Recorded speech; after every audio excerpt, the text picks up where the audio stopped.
आज हम करेंगे elimination reaction. Elimination reaction organic chemistry में ऐसे रिएक्शन है, नाम से ही पता चल रहा है कि इसके अंदर कोई भी एटम या ग्रुप हमारे मॉलिक्यूल से एलिमिनेट होएगा और वो क्या करेगा, हमारे एल्कीन की फॉर्मेशन करेगा। मान लो ये हमारा मॉलिक्यूल है, ये क्या है, CH3CH2 है। CH3CH2 अब क्या करेगा, हम CH3 को ऐसे भी लिख सकते हैं, ये CH2 और H CH2 और यहाँ पे हमारा एक ये क्या है, एक हेलो एल्केन है। ठीक है, यहाँ पे हमारा एक एक्स ग्रुप है, एक्स में भी क्लोरीन फ्लोरीन ब्रोमीन कुछ भी हो सकता है। ठीक है, तो अब हमें पता है कि ये फंक्शनल ग्रुप है, इसके साथ वाला अगर ये हेलोजन है, हेलोजन के साथ वाला ये वाला कौन सा हो गया, अल्फा कार्बन हो गया, और अल्फा कार्बन के एडजेसेंट कौन सा कार्बन हो गया, बीटा कार्बन। अब क्या होता है, एलिमिनेशन रिएक्शन के अंदर क्या होता है, बीटा वाले ग्रुप से क्या होता है, हमारा एलिमिनेशन होता है। लाइक अब हम इसकी है ना रिएक्शन करवाएंगे एल्कोहलिक KOH की प्रेजेंट में। एल्कोहलिक KOH क्या करता है, एज अ बेस एक्ट करता है। तो जो हमारा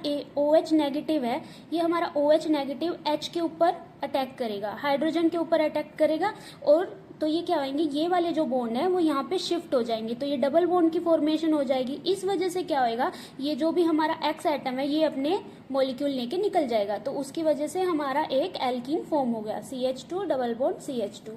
ठीक है, अब हम करते हैं टाइप्स ऑफ एलिमिनेशन रिएक्शन। हमें पता है कि दो ही टाइप के होते हैं, E1 एंड E2। E1 को हम यूनिमोलिकुलर कहते हैं और E2 को बाईमोलिकुलर। E1 को हम यूनिमोलिकुलर क्यों कहते हैं, क्योंकि इसका जो रेट होता है वो डिपेंड होता है सिर्फ एक मॉलिक्यूल के ऊपर, मतलब सिर्फ सबस्ट्रेट के ऊपर इसका रेट डिपेंड होता है। सबस्ट्रेट हम रेट को कैसे डिनोट करते हैं, rate is equal to K। यहाँ पे हमारा सबस्ट्रेट क्या है, RX। ठीक है, इसको हम ऐसे डिनोट करते हैं। दूसरा हम देखते हैं, इसके अपोजिट हम एलिमिनेशन रिएक्शन E2 रिएक्शन, जिसको हम बायोमोलिकुलर कहते हैं, उसको देखते हैं। इसके अंदर बायोमोलिकुलर है, तो इसका रेट डिपेंड करता है दो मॉलिक्यूल्स के ऊपर, सबस्ट्रेट के ऊपर भी और बेस के ऊपर भी। बेस यानी ये वाला बेस, ठीक है, तो इसका रेट डिपेंड करेगा सबस्ट्रेट के ऊपर भी, बेस।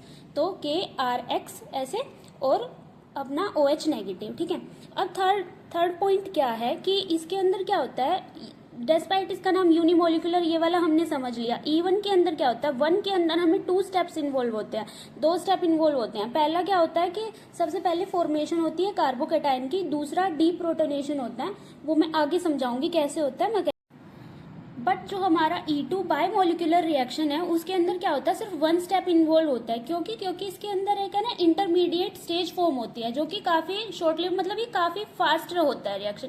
क्या होता है कि जो हमारा ये बीटा कार्बन से जो भी हमारा हाइड्रोजन है वो भी साथ साथ एलिमिनेट होता रहता है, और वो जो हमारा एक्स है, लाइक जो हमारा हेलोजन है, वो भी साथ में निकलता रहता है। तो ये यहाँ से ये अटैक करेगा, हाइड्रोजन निकल जाएगा, और यहाँ से ये भी निकल जाएगा, तो दोनों ही साथ में होते हैं। इसीलिए इसके अंदर एक ही स्टेप इन्वॉल्व होता है, बल्कि इसके अंदर 2 स्टेप इन्वॉल्व होते हैं। एक तो कार्बोकैटायन की फॉर्मेशन होती है पहले, और फिर सेकंड स्टेप होता है कि डीप्रोटोनेशन होती है।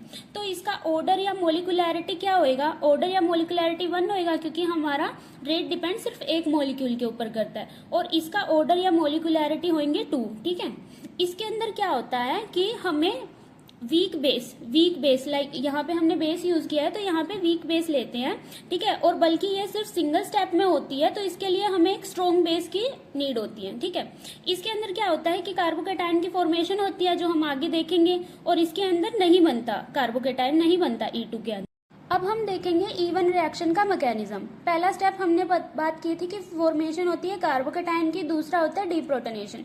तो लाइक हम क्या कहते हैं, मान लो ये हमारा मॉलिक्यूल है C, ये हमारा टर्शरी है, क्योंकि कार्बोकैटायन टर्शरी सबसे ज्यादा स्टेबल होता है, तो इसलिए हम टर्शरी लेंगे। ठीक है, C यहाँ CH3 और ये हमारा लिविंग ग्रुप है, यहाँ हमने लगा दिया। तो पहला स्टेप है वो रिएक्शन काफी स्लो होती है, क्योंकि उसके अंदर कार्बोकैटायन की फॉर्मेशन होती है। तो यहाँ से X बीइंग नेगेटिव, ये अपने इलेक्ट्रॉन लेके पहले ही निकल जाएगा। ठीक है, तो फिर यहाँ पे क्या होगा, एक मतलब पहले यहाँ क्या होता था, पार्शियल नेगेटिव और पार्शियल पॉजिटिव चार्ज होता था, बल्कि अब क्या होएगा कि कार्बोकैटायन की फॉर्मेशन की वजह से X अपने इलेक्ट्रॉन लेके निकल जाएगा और यहाँ पॉजिटिव चार्ज आ जाएगा। तो हमारा फर्स्ट स्टेप में क्या हुआ, कार्बोकैटायन की फॉर्मेशन होगी। स्टेप सेकंड के अंदर क्या हुआ, कार्बोकैटायन की फॉर्मेशन होगी हमारी। ठीक है, अब हम इसको थोड़ा रीअरेंज करके ऐसे लिख देंगे, C पॉजिटिव CH3 और ये वाले CH3 को हम ऐसे लिख देंगे। अब अब हमारा बेस एक्ट करेगा इसके ऊपर, एल्कोहलिक KOH जो हम लेते हैं, तो ये वाला रिएक्शन काफी फास्ट होएगा जो सेकंड स्टेप होता है। अब जो क्या होएगा, OH H के ऊपर एक्ट करेगा, तो ये अपने क्या करेगा, ये अपने इलेक्ट्रॉन यहाँ पे शिफ्ट कर देगा, यहाँ डबल बॉन्ड की फॉर्मेशन हो जाएगी, तो फिर हमारे एल्कीन की फॉर्मेशन होगी, ये वाली एल्कीन की फॉर्मेशन होगी। ओके, नाउ हम करते हैं E2 रिएक्शन। E2 रिएक्शन मैंने बोला था कि ये सिंगल स्टेप में होती है, ठीक है। Elimination of hydrogen from beta carbon, मतलब हमारे बीटा कार्बन से, ये हमारे बीटा कार्बन से हाइड्रोजन का एलिमिनेशन भी होएगा और जो हमारा लिविंग ग्रुप है वो भी लीव कर जाएगा, ये होता है इसके अंदर, ठीक है। क्या होगा, elimination of hydrogen from beta carbon and leaving group या फिर हेलोजन लिविंग साइमल्टेनियसली, ठीक है। तो ये हमारा जनरल रिएक्शन है, मतलब एलिमिनेशन रिएक्शन में बनते तो एल्कीन ही है, बट वो स्टेप्स अलग अलग हैं कि E1 में कैसे बनते हैं, E2 में कैसे बनते हैं। तो हम मैकेनिज्म देखते हैं। मान लो ये हमारा क्या होएगा, यहाँ पे कोई R ग्रुप है, CH, ये हमारा लिविंग ग्रुप है और ये है, ठीक है। हम CH3 को ऐसे रिप्रेजेंट करते हैं, ठीक है। स्ट्रॉन्ग बेस की फॉर्मेशन में क्या होएगा, अब इंटर ट्रांजिशन स्टेट, इंटरमीडिएट सी स्टेज बनेगी। कैसे बनेगी, देखो हमारा जो X एटम है, मतलब जो लिविंग ग्रुप है, तो इसको हम डॉट डॉट से रिप्रेजेंट करेंगे क्योंकि ये निकलने वाला है, ठीक है। और यहाँ पे ये बॉन्ड यहाँ पे शिफ्ट होने वाला है, तो यहाँ पे भी हम डॉट डॉट डॉट रिप्रेजेंट करेंगे, और ये निकलने वाला है तो ये वाला भी हम डॉट डॉट डॉट रिप्रेजेंट करेंगे। तो हम कैसे करेंगे, R, ये भी हमारा कोई R ग्रुप होएगा, ठीक है। CH, यहाँ एक बॉन्ड तो हमारा है ही, एक बॉन्ड हमें पता है अभी फॉर्म होने वाला है, तो उसको भी हम डॉटेड लाइन से रिप्रेजेंट करें। X जो हमारा लिविंग ग्रुप है वो लीव करने वाला है, इसीलिए इसको भी हम डॉटेड लाइन से रिप्रेजेंट कर रहे हैं। और यहाँ जो H है वो क्योंकि यहाँ मूव कर रहा है, तो हम इसको भी डॉटेड लाइन से रिप्रेजेंट करेंगे। तो एट लास्ट इस ट्रांजिशन स्टेट के पास हमें क्या मिलेगा, R CH double bond CH2, ये हमें एल्कीन मिल गया, ठीक है।